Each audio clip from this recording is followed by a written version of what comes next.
Right.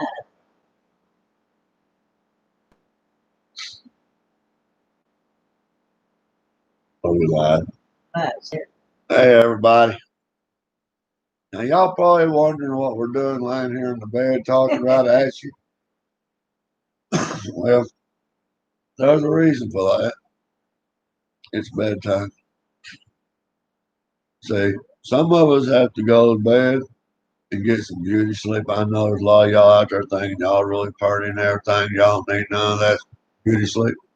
But ain't all of us ain't that way. See, some of us got to get some sleep every now and again. But I was looking up there, like, well, what's that? But the reason we're lying here in the bed is because We're both working on how to stream live. I just got out the shower, got my robe on and everything. She told me we was going to be doing live stream. So here we are. Now, Steve. I'm Steve right here. This one right here. That right over there. That's my main one right there. Yeah, I know y'all think main one. I might have me several little fillies. Y'all don't know if I do or not. I don't. But if I did have, it wouldn't be none of your daggone business. She'd still be my main one anyway. Yeah. But we're gonna talk to you. We're gonna be doing a lot of these live streams for you, bring you into our life a little bit. I know y'all think why we won't go in y'all's life. Well, because ours is pretty daggum interesting. That's why. I get up, go to work, and I come home now. If that don't thrill you, I don't know what will. We got some of the videos that come up. They're showing a paranormal activity. Me and Joe, a big bunch of it make one. We got a lot of stories, actually, we do. Our life is so goofy, it's unreal. We've been in TV shows and the movies. We've been songwriters. We've had songs on radio. And we're the poorest two people, the most unluckiest two you ever seen in your whole born day, I promise you.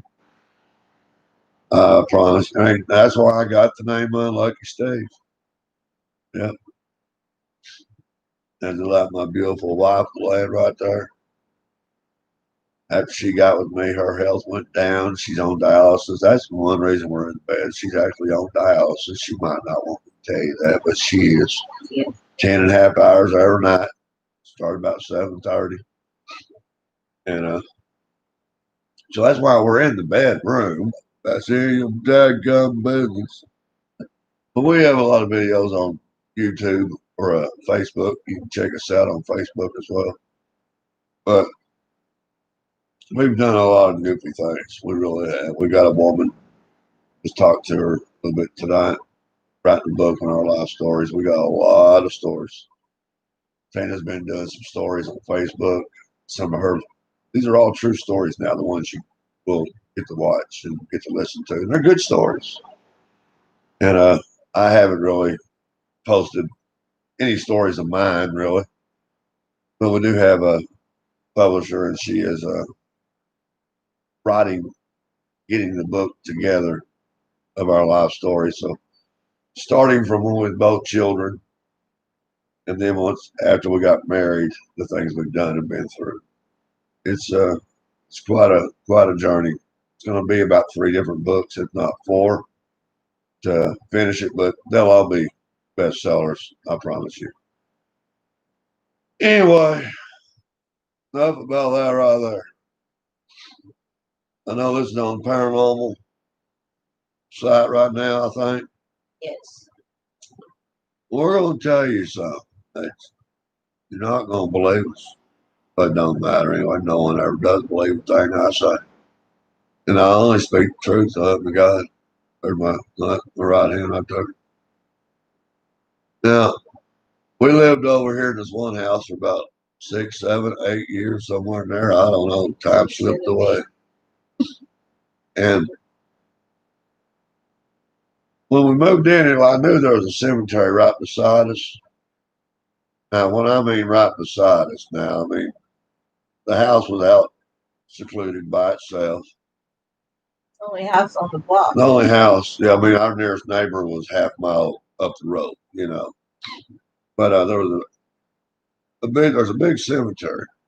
I mean, 50 feet on the other side of our house was a creek bed, dried up creek bed. And right on the other side of that was cemetery. Now, after we got moved in, which was around summertime and everything growed up, you didn't really pay that much attention to it because you couldn't really see it unless you just come down the road from the east coming west, toward the house. But now in the wintertime, everything died down. Now, what we didn't really know was the daggum cemetery wasn't just beside us. Oh, excuse me for that yawn. See, that's what I get. If I ever lay down in this daggum bed, I go right out. But we had a cemetery beside us and behind us. So we were in the corner of that cemetery. Our dogs acted funny all the time. I'd bring my dog in. We have two different dogs. For the first 4 years, we had one Razorback dog, good housebroken dog. And I'd open the door and let her in, and she'd come down the hallway across from our bedroom with a spare bedroom. And she didn't really want to go in there, but that's where I had her pallet. And I'd tell her to get in there and lay down. Well, she would, but she would just duck her head and she'd look up. She stayed that way all night. Till the next morning, I got ready to get up and go to work. She'd be laying the same way, just looking. I said, come on. Boy, I mean, it didn't take her but a second to get out that door. Yeah, but if it was a storm, not one. If it ever stormed, that dog knew it a day ahead of time, too. Or sitting in the middle of the yard. She'd sit there and look at that sky. Then she'd come up the door and just start scratching on the door. Let me in. I came in one day and it was just cloudy. No, there was a tornado warning. And I walked in the house, couldn't find the wife, couldn't find my dog. Looked all through the house, went to all the bedrooms, went to the garage, couldn't find them. Went back through the house, came walking back down the hallway, and I noticed a closet light on. Yeah, closet light. I opened up that daggum door, and all I could see was cushions off the couch. I didn't notice the cushions being gone when I walked to the living room. And there she was. She had cushions she was sitting on, and she had cushions around her and the dog. So if the tornado blew the house over. But anyway, I was going to tell you about the house. A little bit about it. I won't bore you too much about it. And you can actually go on our website, Spotlight, SPOTLIGHT,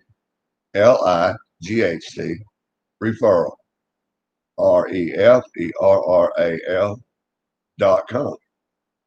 And we have a lot of stories, a lot of songs, different things on there. You can check us out on that. But and some of these stories are on there. But we used to do a lot of shows. Tina's an awesome singer. You can hear some of her singing on our website and everything. So we used to do a lot of shows and stuff. And it was New Year's. And we came home and that answering machine we had would just go beep, beep, beep, beep, beep, unless you deleted it. Oh, excuse me.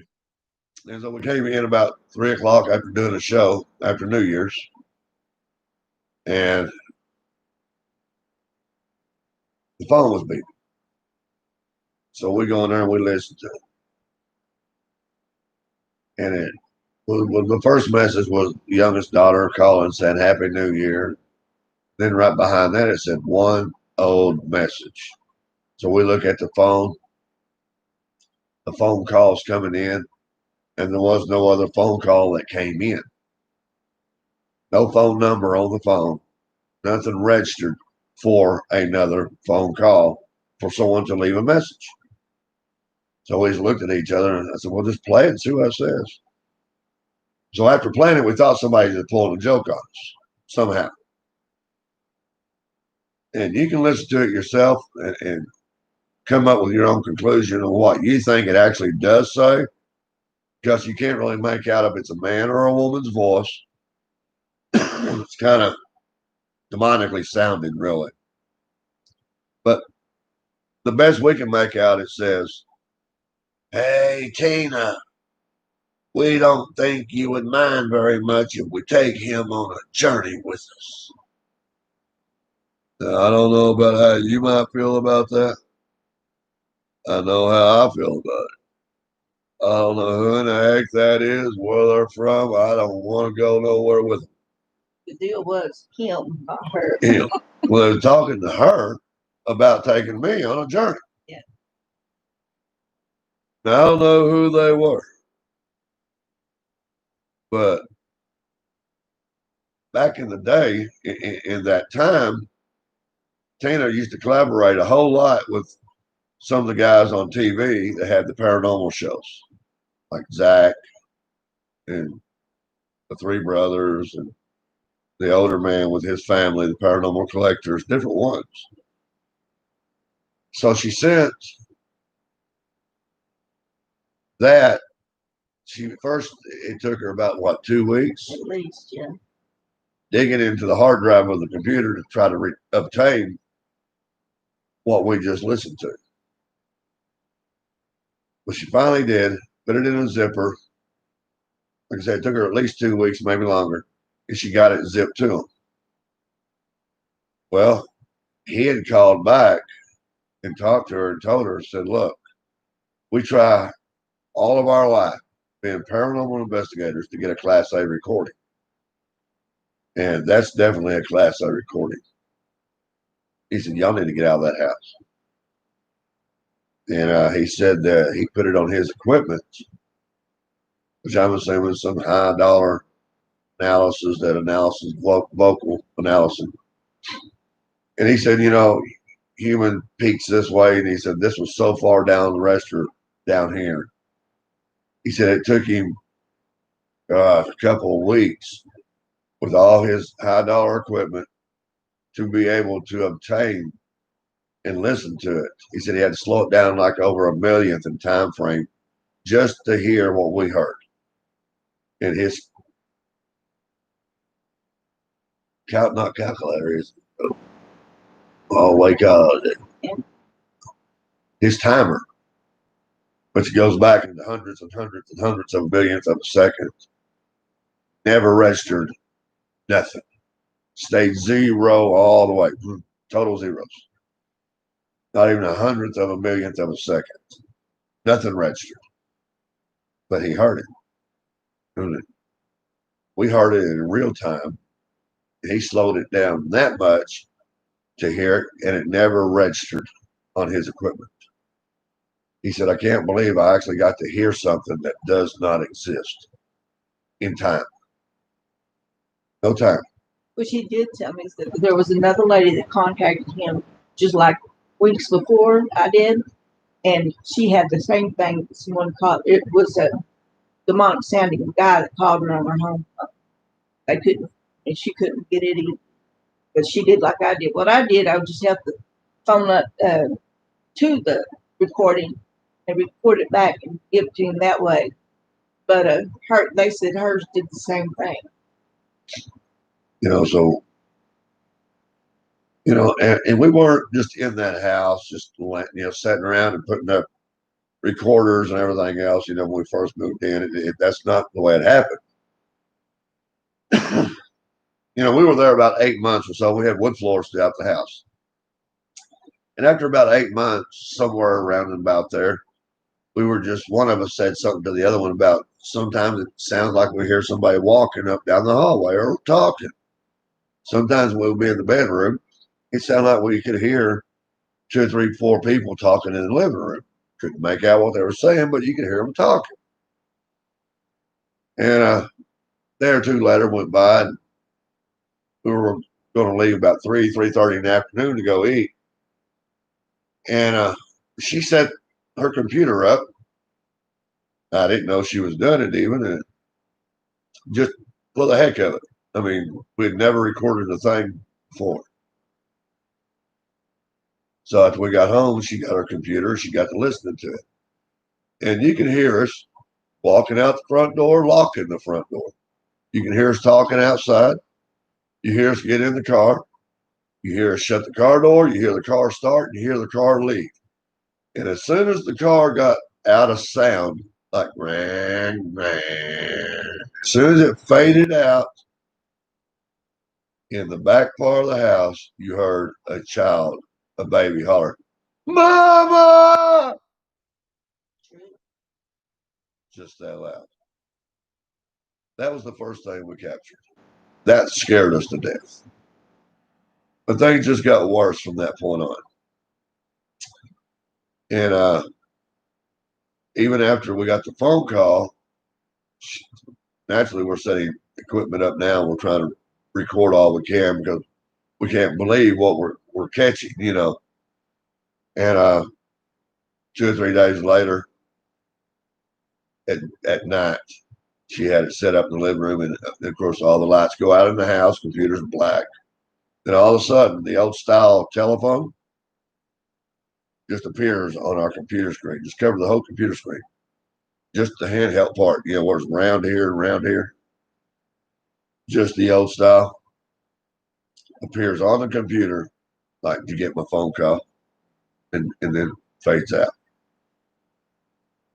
I mean, we've had Yeah, in the same recording, it went on without hardly anything, but you could tell it got nighttime because the lights went dim. We didn't have the lights on when we left the house. It was late in the evening when we left. Yeah. But anyway, it's still light, and then it turned dark, and in the background you could hear a lady humming, just humming a song. You could hear her walking around in her shoes, high heel shoes. Wasn't very long after that, you could hear a man. And the reason I say this because you could tell the different sounds. Man had boots on. Yeah, you could hear we land in the bedroom and you hear boots or heels coming down the hallway. See how bad it really got. The doors opening and closing. Yeah. I do a lot of private security work, and so I usually sleep with a gun under my pillow. And I was hopping up out of the bed too. Now I wouldn't get home about 10:30, 11 o'clock at night. So I didn't get to bed about 12:30, 1 o'clock. By the time I, got a shower, got something to eat, rested up a little bit, then went to bed. But I was hopping up 2 or 3 times through the night because I would hear someone coming down the hallway. So I'd jump up and grab my gun, wasn't getting any sleep at all. So I ended up putting a couple of locks on our master bedroom door, locking ourselves in our bedroom at night. And the reason I done that was if it was some intruder,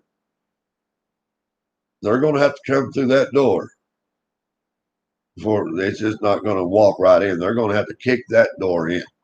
Well, by then I'm up, I'm ready. If it's not an intruder and it's just paranormal, that door don't get kicked in, at least I'm getting some rest, And you're like, well, how you tell the difference?